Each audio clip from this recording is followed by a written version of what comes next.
कुछ पता चला? बस लगा हुआ हूँ। सारा दिन ये केस लेकर घर में बैठे रहते हो। कभी कभी बाहर की हवा भी तो खानी चाहिए। कई दिनों से केस उलझा पड़ा है, बस एक बार सुलझ जाए, इस जालसाज को गिरफ्तार करवा दूं, फिर दार्जिलिंग चलेंगे हवा खाने। आज मैं कुछ नहीं सुनने वाला। अरे पूरा एक हफ्ता हो गया घर में बैठे हो। चलो फिर घुमाते हैं। अजीत, लेकिन ये नहीं नहीं, लेकिन कुछ नहीं। अरे 1-1.5 घंटे में तुम्हारा ये जालसाज कहीं भाग थोड़ी जाएगा। चलो।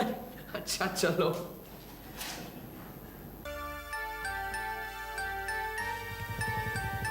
अच्छा वहाँ यहाँ घूमने आ गए। अच्छा थैंक यू। काफी हल्का महसूस कर रहा हूँ। उस जालसाज की कलाई आज खुली जाएगी। अरे मोहन, अरे अजीत, अरे यहाँ कहाँ? एक जमाने के बाद। हाँ अजीत, बहुत दिनों बाद मुलाकात हुई। और क्या कर रहे हो आजकल? अरे करना क्या है, डॉक्टरी पास की है, प्रैक्टिस कर रहा हूँ। मोहन और मैं स्कूल में इंटर तक एक साथ थे। उसके बाद मोहन मेडिकल में चला गया। मोहन, ये मेरे मित्र ब्योमकेश बख्शी। नमस्कार। अच्छा अच्छा, नमस्कार। शुरू शुरू में शक होता था कि आपके कीर्ति प्रचारक क्या हमारे बचपन के मित्र अजीत बनर्जी ही हैं, लेकिन यकीन नहीं होता था। कहाँ ब्योमकेश बख्शी और कहाँ अरे भाई, ये तो इन्हीं की मेहरबानी है, मुझे अपने साथ घसीट लाया है। हाँ। और कहाँ जा रहे हो?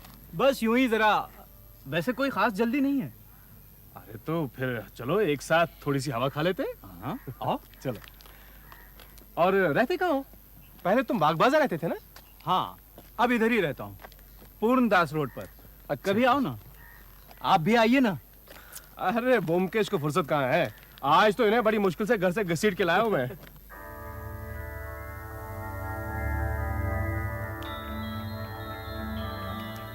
आप कुछ कहना चाहते हैं तो कहिए ना।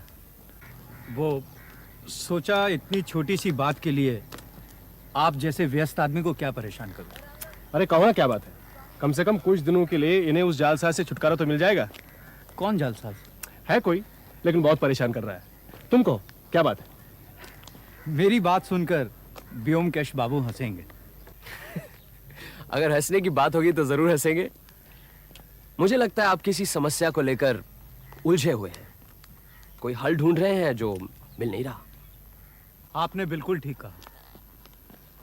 दरअसल मेरे एक मरीज हैं, उन्होंने मुझे इतना परेशान कर रखा है कि क्या बताऊं।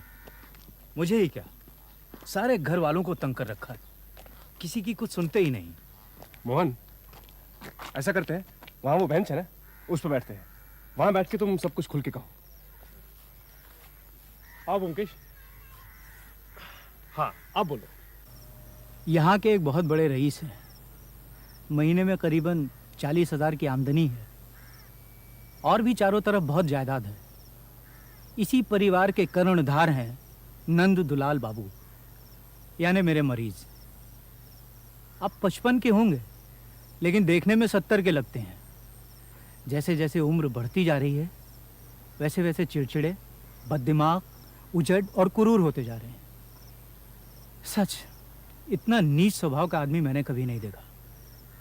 अपनी जवानी में काफ़ी अय्याशी कर चुके हैं, और वही सब कुछ अब इस उम्र में भी करना चाहते हैं, लेकिन शरीर ने जवाब दे दिया है, कुछ कर नहीं पाते।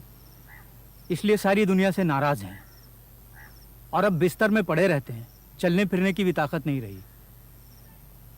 अभी तक जिंदा कैसे हैं, यही ताज्जुब की बात है। वैसे कोई ताज्जुब भी नहीं, लोग तरह तरह के नशे करते हैं, शराब, गांजा, चरस, कोकेन, लेकिन कभी मकड़ी के रस का नशा करते सुना है? मकड़ी का रस? ये कौन सा नशा है? एक तरह की मकड़ी होती है जिसके शरीर से यह जहरीला रस पीस कर निकाला जाता है। तरंतुला डांस। किसी जमाने में स्पेन में इस मकड़ी की चुभन को लेकर लोग बेतहाशा नाचते थे। एक तरह का उत्तेजक जहर है, लेकिन हमारे मुल्क में किसी को इस्तेमाल करते नहीं सुना। बिल्कुल ठीक, तरंतुला। साउथ अमेरिका में स्पेनिश बोलने वाले इलाकों में यह नशा बहुत प्रचलित है। तरंतुला रस एक तीव्र घातक जहर है, लेकिन थोड़ा थोड़ा लेने से शरीर की नसों में ताजगी आती है और उत्तेजक का काम करती है। हमारे नंदुलाल बाबू अपनी जवानी में यही नशा करते थे, लेकिन आज जब उनका शरीर जर्जर होकर टूट चुका है तो वो ये नशा छोड़ नहीं पा रहे हैं। जब मैं उनका पारिवारिक डॉक्टर बना तो मैंने कहा ये नशा फौरन छोड़ना पड़ेगा, लेकिन नंदुलाल बाबू कहाँ सुनने वाले। मैंने भी कहा मैं इस नशे को आपके घर में घुसने नहीं दूंगा, देखें आप क्या करते हैं। उन्होंने कहा है देखते हैं कौन माई का लाल रोकता है मुझे। अरे ये मेरी जिंदगी है, मैं जो चाहूंगा करूंगा। हालांकि उनकी पत्नी और उनके 2 लड़कों ने उनके पर पहरे बिठा रखे हैं और वो खुद भी पंगु होकर बिस्तर में पड़े रहते हैं, लेकिन पता नहीं कैसे इस तमाम रोकथाम और सतर्कता के बावजूद वो मजे से ये जहर पिए जा रहे हैं। पता नहीं इस शख्स को कहां से और कैसे ये मकड़ी का रस मिल रहा है। यही हमारी समस्या है। अगर आप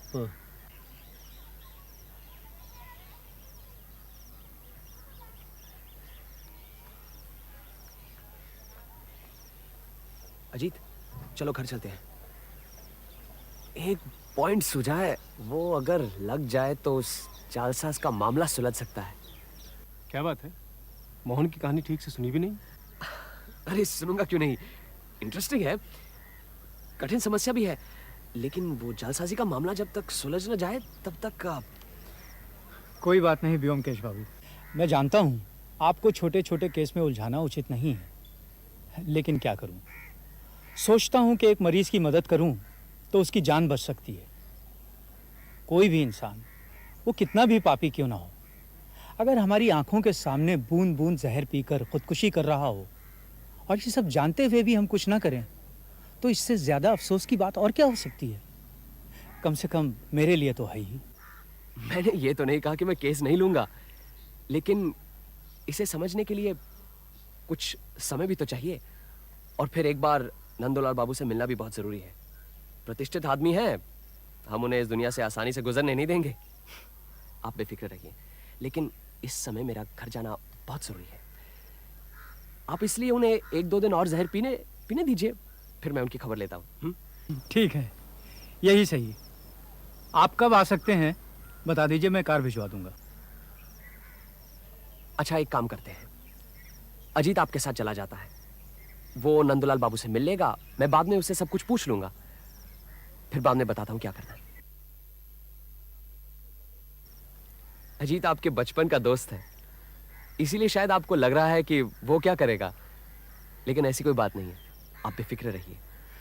अजीत मेरे साथ रह रहकर काफी तेज हो गया है, हो सकता है आपकी समस्या का समाधान कर दे और मेरी जरूरत ही न पड़े।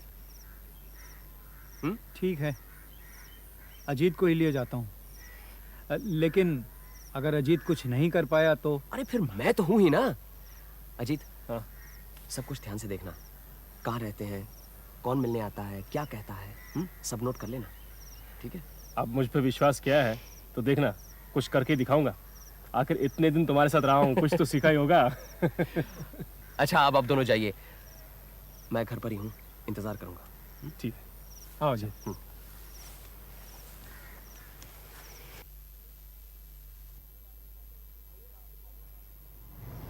आइए डॉक्टर बाबू, हम आप ही का इंतजार कर रहे थे। आओ। ये मेरे पुराने मित्र हैं, फिलहाल मशहूर डिटेक्टिव व्योमकेश बख्शी के साथी हैं। इन्हें तुम्हारे पिताजी का केस समझाने गया हूँ, शायद कोई फायदा हो जाए। हाँ हाँ, क्यों नहीं, आइए आइए। आओ जी। आइए। ये नंदुलाल बाबू के बड़े लड़के अरुण हैं। नमस्ते। नमस्ते। अच्छा, तुम्हारे पिताजी क्या कर रहे हैं? करेंगे क्या, वही उपन्यास लिख रहे हैं। आज फिर लिए? हाँ। अरे कौन है? भागो यहाँ से, मैं लिख रहा हूँ। पिताजी, डॉक्टर बाबू आए हैं। क्यों मेरे पीछे पड़े हो? चले आती मेरी देखभाल करने, बेवकूफ। शांति से काम भी नहीं करने देते। चलो भाई, दरवाजा खोल दे। सब ठीक है ना?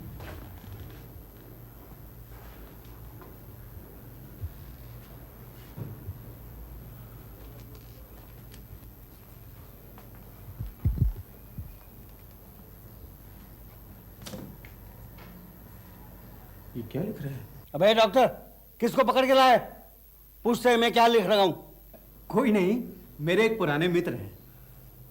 भगाओ साले को, तुम भी भाग जाओ। सब मेरे रुपए खाने के चक्कर में पड़े। गेट आउट, चोर साले।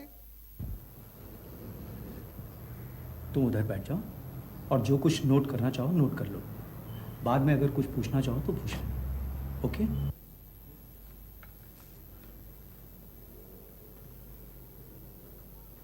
आज फिर नशा कर लिया? हाँ हाँ कर लिया, और भी करूंगा। किसी के बाप का खाता हो क्या?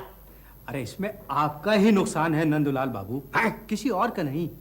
मगर ये सब समझने की आप में अकल कहाँ? हाँ? अरे नशा कर करके आपने अपने भेजे के 12 बजा दिए। भेजे के 12 बजा दिए हैं? तुम्हारे भेजे में तो काफी अक्ल है ना, फिर क्यों नहीं कुछ पकड़ पा रहे हैं? चारों तरफ पहरा बिठा दिया है, फिर भी कुछ नहीं कर पाए हैं? बोलो, आज एक नया बांगलू ले आए, वो क्या करेगा? उसके खोपड़ी में क्या तुम्हारी जैसी अक्ल है? बोलो। ओ, क्या देख रहे हो इधर उधर? हैं? कुछ नहीं मिलने वाला है। आपसे तो बात करना भी झक मारी है। हैं? कीजिए जो मन में आए। वो तो करूंगा ही, है कोई मुझे रोकने वाला? दो डॉक्टर आ गए। अरे डॉक्टरों की फौज बुला लो, फौज, फिर भी कुछ नहीं मिलने वाला। बड़े आए मुझे डराने वाले हैं? देख लिया ना, ये मुसीबत है। कुछ किया जा सकता है? लेकिन ये सब लिख क्या रहे हैं? अरे सब बकवास, गंदी गंदी गालियों से भरी दुनिया भर को हिदायतें हैं। ये अपने आप को बहुत बड़ा साहित्यिक समझते हैं, उपन्यासकार। कभी लाल स्याही से कभी काली स्याही से अनाप शनाप लिखते रहते हैं। ये समझते हैं कि कलकत्ते के सारे संपादक बेवकूफ़ हैं, क्योंकि वो इनकी कलाकृति लौटती डाक से वापस भेज देते हैं। कोई नहीं छापता। क्या पट्टी बढ़ा रहा है? हैं? और आप हजरत, आप है कौन? हैं? मेरे घर में घुस आए? ये क्या धर्मशाला है? भागो यहां से। यहां ज्यादा होशियारी झाड़ने की जरूरत नहीं, समझे? चुपचाप यहां से चलते बनो, मैं तो धक्के मार के निकलवा दूंगा। दुनिया भर के चोर उचक्के बदमाशों ने डेरा डाल रखा है मेरे रुपयों को श्राद्ध करने। आप बुरा न मानिए, नशे में पिताजी अनाप शनाप कुछ भी बोलते रहते हैं। ये बीमार है, मैं इनकी बातों का बुरा क्यों मानूंगा? हट! कोई बकवास नहीं करेगा। अरुण, निकल दो इन दोनों को यहां से। देख लिया कितना भयानक नशा है, जो अच्छे भले इंसान को हैवान बना देता है। ये क्या लिखते हैं, देख सकता हूं? हाँ हाँ, जो मर्जी आए देखो। ये सिर्फ चिल्लाते रहते हैं, उठ नहीं पाते। इनकी सारी हिंसा सिर्फ जुबानी है।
वो अलमारी देखें?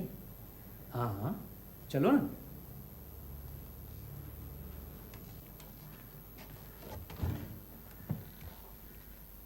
ये मेरी दी हुई दवाइयां हैं, लेकिन किसी से कोई फायदा नहीं हुआ। इतनी गंदी गंदी गालियां कैसे लिखते हैं? ये तो अमील जोला को भी मात करते हैं। अरे रंगीले मिजाज के आदमी थे, अपनी सारी मायूसी लिखाई में ही निकालते हैं। देखो, ये आज आए हैं, नौकर से बोल के इनके लिए खाना बनवा देना। किसी तरह की। सुनो, तुम्हारे पिताजी इसका इस्तेमाल करते हैं? कभी देखा तो नहीं, इस्तेमाल करते तो खुशबू जरूर मिलती। कितने दिनों से है यहाँ? सालों से। अबे ओ नए डॉक्टर, चुपचाप वो गुलाबदानी रख दे, तेरे बाप का माल नहीं है।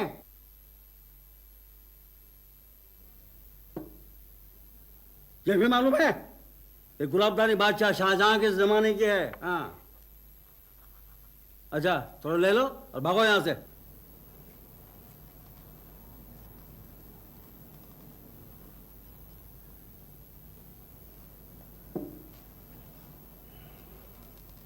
और कुछ देखना है? वो उधर क्या है? बाथरूम, आओ।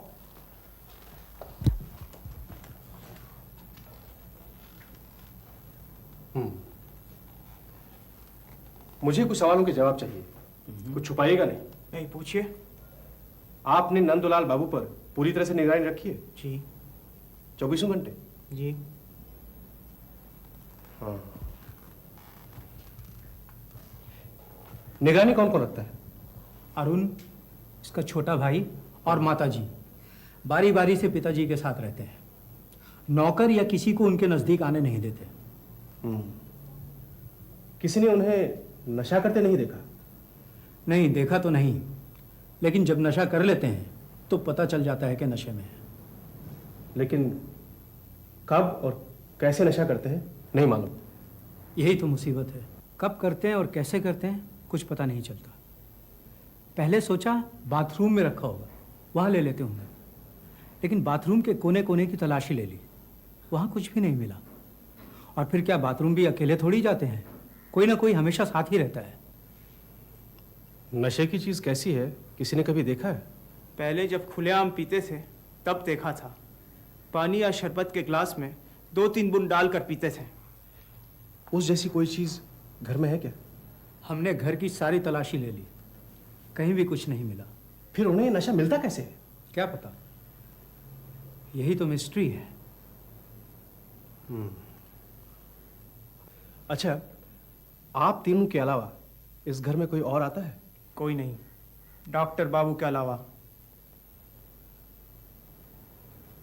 कभी भी कोई नहीं आता? कभी कभी पोस्टमैन आता है, पिताजी की रजिस्ट्री चिट्ठी आती है। रजिस्ट्री चिट्ठी कहाँ से आती है? कलकत्ते से ही आती है। एक औरत है, रेबेका लाइट, पिताजी की पुरानी जान पहचान है, वही भेजती है। उस रजिस्ट्री चिट्ठी में क्या होता है, कभी देखा है? जरूर देखा है।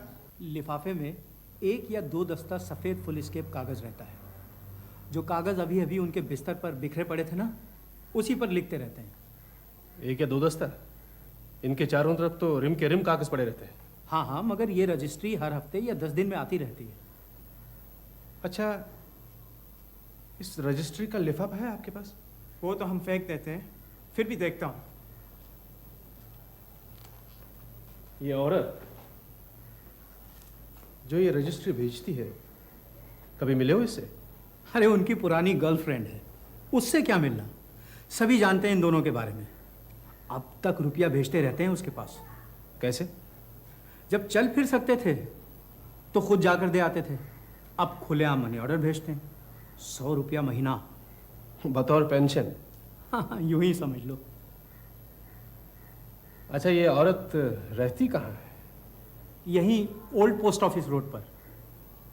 कहते हैं कि वो मकान भी इन्होंने ही लेकर दिया है उसे। हाँ।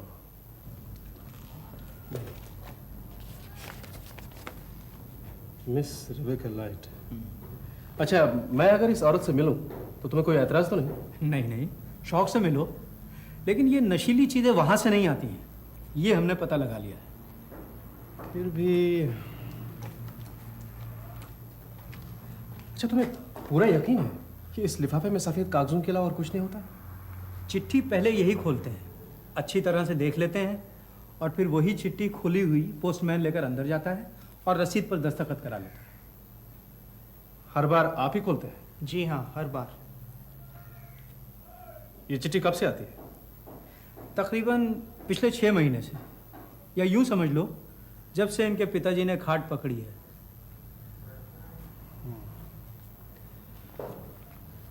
अच्छा, आप ऐसा क्यों नहीं करते? 4-5 रिम कागज आप खुद खरीद ले और इन्हें दे दीजिए, ताकि इससे रजिस्ट्री वजिस्ट्री का झमेला ही खत्म हो जाए।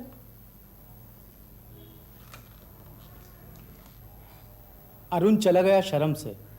वो अपने बाप की बदनामी नहीं सुनना चाहता था। कहा ना, रिबेका उनकी रखेल है।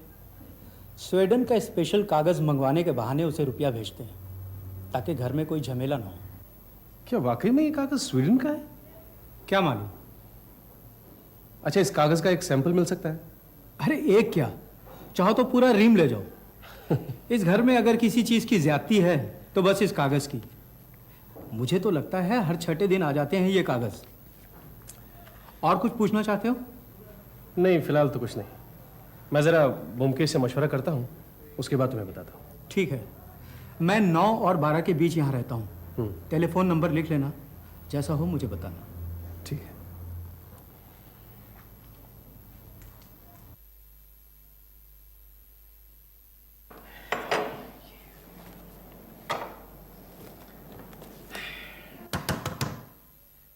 पुटीराम, जरा देखना तो।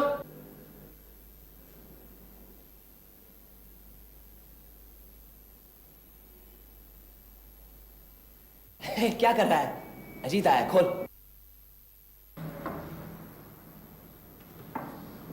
आओ अजीत आओ, बिल्कुल वक्त पर आए हो। जालसाज पकड़ा गया। अच्छा, बधाई हो। मामला क्या है? हैं? तुम तो इतने शौकीन नहीं थे, ये खुशबू कहां से लगा है? लगाई नहीं है। हाँ। ये जेब में रखकर लाया हूँ। अच्छा। अच्छा, तुम्हारे उस दोस्त के केस का क्या हुआ? सुलझा दिया मामला? नहीं, अभी नहीं। कोई सुराग मिला? मिला भी है और नहीं भी। मोहन का ये मरीज सचमुच ही बहुत ही बदमिजाज और घटिया किस्म का इंसान है। मैं तो कहूंगा रुको रुको, अब मुझे बहुत भूख लगी है। मैंने पुटीराम से कहा है आज कुछ स्पेशल बनाकर खिलाए। अच्छा, आज डटकर खाएंगे, फिर मैं सो जाऊंगा। पिछले 2 महीने से इस केस में उलझा हुआ। फिर तुम सुबह अपने इस घटिया किस्म के आदमी के बारे में बताना मुझे। बिल्कुल। मैं भी बहुत थका हुआ। चलो पुटीराम, खाना लगाओ। ये लिफाफा, ये कागज और ये खुशबू। मेरे ख्याल से उस रुपहरी शीशी जिसमें से मैं ये सुगंध लाया हूं, उससे एनालाइज किया जा सकता है। शायद कुछ मिल जाए। क्या मिलेगा? मकड़ी का रस? सुगंध बढ़िया है। हो सकता है नंदूलाल बाबू खुशबू के बहाने 1 मील दूर से जिसकी सुगंध आती है उसे कोई छुपा कर रख सकता है? फिर नंदूलाल बाबू खुशबू लगाते हैं, इसका कोई सबूत है तुम्हारे पास? नहीं, ऐसा कोई सबूत मिला नहीं, लेकिन नहीं अजीत, कहीं और ढूंढो। किस तरह से चीज कमरे में आती है, किस तरह से नंदूलाल बाबू सबकी आंखों के सामने जहर मुंह में लेते हैं, ये सब सोच कर देखो।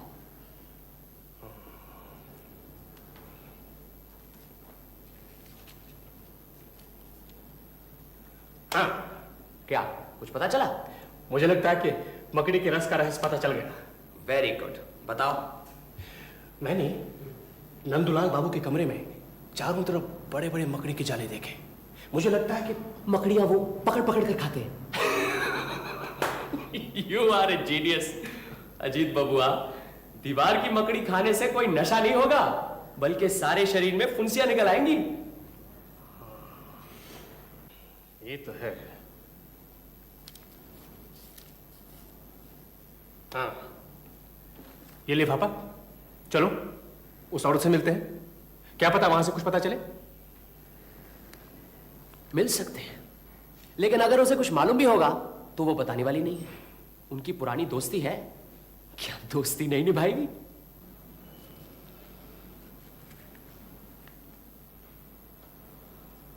ये कागज, ये स्वीडिश कागज। हो सकता है इस कागज पर न नजर आने वाली स्याही से कुछ संदेशा भेजा जाता हो, जिसे पढ़कर नंदूलाल बाबू को नशे का पता ठिकाना मिले। अच्छा, मान लो ये भी ठीक हो, लेकिन नशे वाली चीज तो कहीं होगी ही। बिल्कुल ठीक। इस कागज से भी कुछ नहीं होने वाला।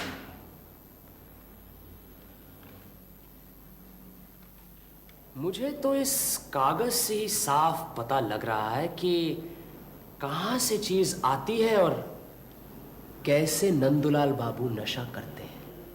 इस कागज से? कैसे? तुमने कहा हर हफ्ते ये कोरा कागज रजिस्ट्री से आता है। हाँ। क्यों आता है? क्यों आता है? लिखाई के लिए। नंदुलाल बाबू प्रसिद्ध साहित्यकार भी तो हैं। कुछ भी हो, लेकिन सोचने की बात है कि वो कोरा कागज है। अरे तो क्या हुआ, कागज तो कोरा हो गई। अगर कागज कोरा है तो रजिस्ट्री करने की क्या जरूरत है? हर हफ्ते कागज भेजा जाता है, महीने में एक बार क्यों नहीं भेजा जाता? मतलब? रुपया महीने में एक बार भेजा जाता है। हाँ। तो फिर कागज भी महीने में एक बार भेजा जाना चाहिए। अरे ये तो कोई बात नहीं हुई। अरे हफ्ते में भेजे या महीने में, इससे क्या फर्क पड़ता है? फर्क पड़ता है, अभी पता चल जाएगा। उस औरत रिबेका को रुपया भेजा जाता है, हाँ? तुम्हें मालूम है क्यों? वो इसलिए कि क्योंकि वो उसकी आश्रिता है। बस यही? क्या कोई और भी वजह हो सकती है? अच्छा, वो दिन रात गंदी गंदी बातें लिखते रहते हैं, मालूम है क्यों? मुझे नहीं मालूम, तुम्हें मालूम है? शायद मालूम है। एक और बात तुमने कही कि उनके पास 2 फाउंटेन पेन है, एक लाल स्याही का और एक काली स्याही का, ठीक? हाँ ठीक, लेकिन अब मुद्दे की बात तो बताओ। बताता हूं। अच्छा, तुमने नंदुलाल बाबू की जीभ पर गौर किया? जीभ? हाँ, जीभ। ये उसमें क्या गौर करना है? उनकी जीभ लाल थी या काली? ये क्या मजाक हो रहा है? मजाक नहीं, सारा दारोमदार नंदुलाल बाबू की जीभ के रंग पर ही है। तुमने कुछ गौर नहीं किया? जीभ लाल है, पीली है या काली, ये देखने की मैंने जरूरत महसूस नहीं की।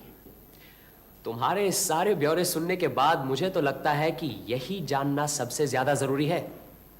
नंदुलाल बाबू के यहां टेलीफोन तो होगा ही, मालूम है नंबर? जरा वहां टेलीफोन करो। डॉक्टर मोहन नहीं तो उनका लड़का वहां होगा, जरा पूछ कर देखो।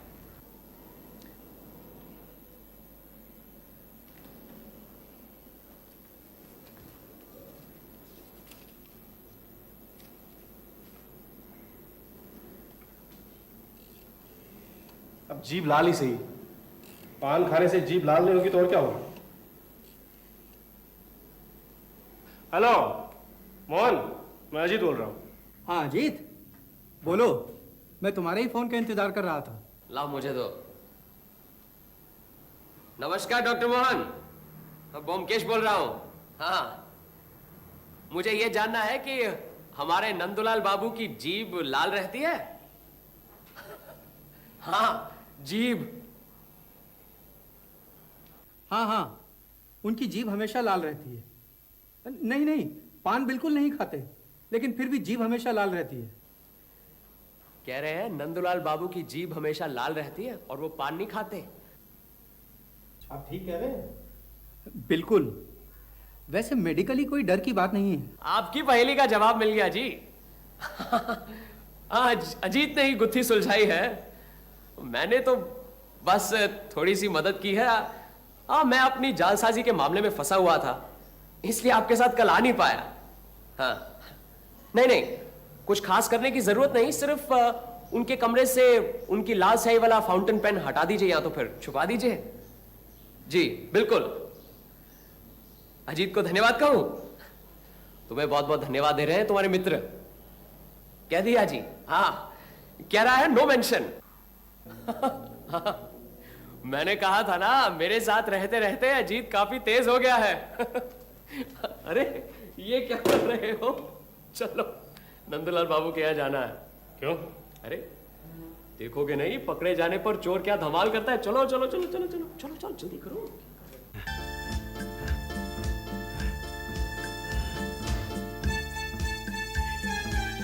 अरे अरे ये क्या बदतमीजी है? अरे मेरा लाल स्याही का फाउंटेन में ला फौरन। अरे डॉक्टर के बच्चे, तुझे मैं जूते से पिटवाऊंगा। अरे मेरी लाल स्याही लाओ ना। अरे साले, कल कहीं से एक पाखंडी को पकड़ लाया, साले को कुछ मालूम नहीं, और मेरी लाल स्याही वाली फाउंटेन पेन छीन लिए। अरे अरुण डॉक्टर, अरे मैं लाल स्याही पेन डॉक्टर अरुण। इनका बायां हाथ क्या इसी तरह कांपता रहता है? जी। पिताजी को कुछ होगा तो नहीं? नहीं, इन्हें नशे की चीज नहीं मिल रही, इसलिए परेशान है। ये विड्रॉल सिम्टम्स है। डॉक्टर बाबू, ट्रैंक्विलाइजर का इंजेक्शन तैयार रखिए, सो जाएंगे, मैं देखता हूँ। दैट्स राइट, मैं इंजेक्शन तैयार करता हूँ। अरुण, आओ मेरे साथ। साले बदमाश, चोर, लुच्चे, हरामी, इस डॉक्टर के बच्चे को मैं जिंदा नहीं छोड़ूंगा, जिंदा करवा दूंगा। अरे लाल शाही वाला पेन मैं रात वो लाल स्याही वाला फाउंटेन पेन चाहिए? घबराइए मत, अभी दिलवाता हूँ। परेशान मत होइए, बस लेट चाहिए। क्यों क्यों? लेट चाहिए ना, आपको अपना नशा चाहिए ना? हाँ, मैंने इंजेक्शन में वही डाला है। लेट चाहिए, लेट चाहिए, लेट चाहिए।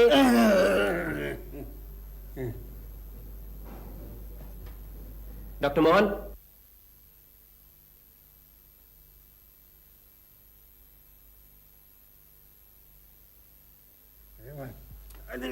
लेटे रहिए, ठीक से रखिए। लाल जाएगा पेन पेन लाल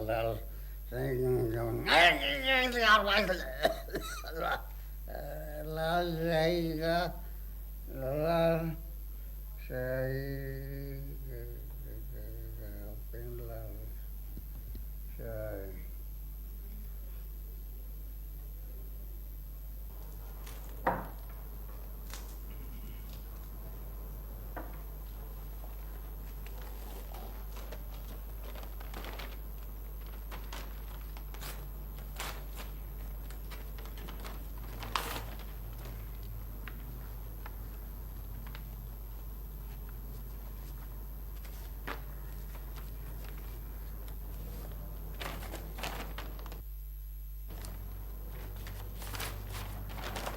ठीक है, अंदर दे दो।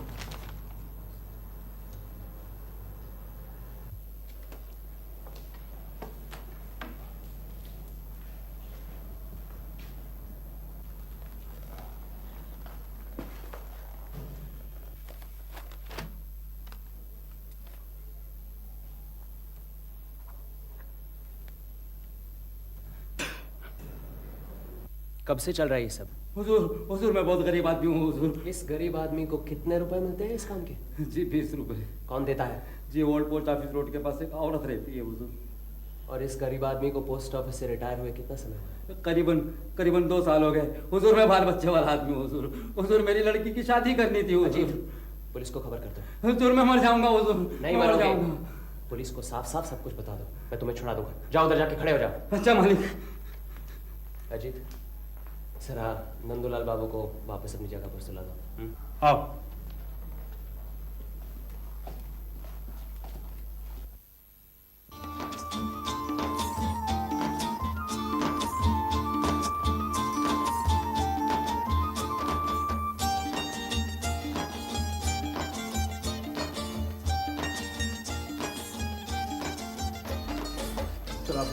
आइए।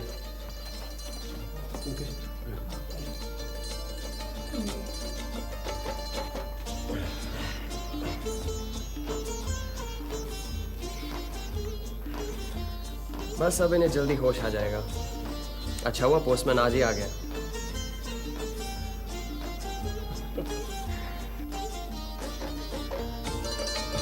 अब आप यहां बैठिए, इन्हें आपकी जरूरत है।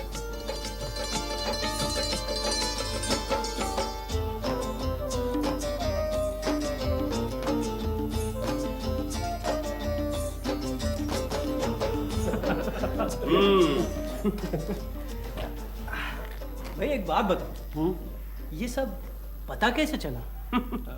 अजीत, तुम ही बता दो, शुरू से तुम ही लगे हो इस केस में। हाँ हाँ बताओ ना। नहीं, तुम ही बताओ, तुम्हारे कहने का स्टाइल अच्छा है ना। बिगड़ते क्यों हो? ठीक है, मैं ही बताता हूँ। सीधी सी बात है, नंदूलाल बाबू के कमरे में 5 आदमी आते हैं। 5 नहीं 4, मैं, माता जी और ये 2 भाई, 4 हुए ना?